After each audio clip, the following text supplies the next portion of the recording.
This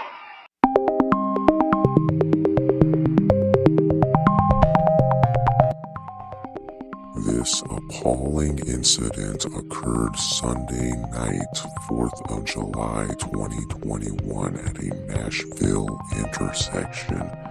This video was recorded by one of the victim's friends that had a dash cam in his car.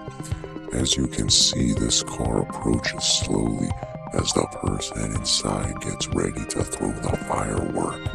They obviously did not care about this man's safety because they threw it at his head. Luckily for the victim, it fell behind him where it was unable to do much damage. It seems the victim only lost his hearing for a moment, but this video shows how truly horrendous some people can be.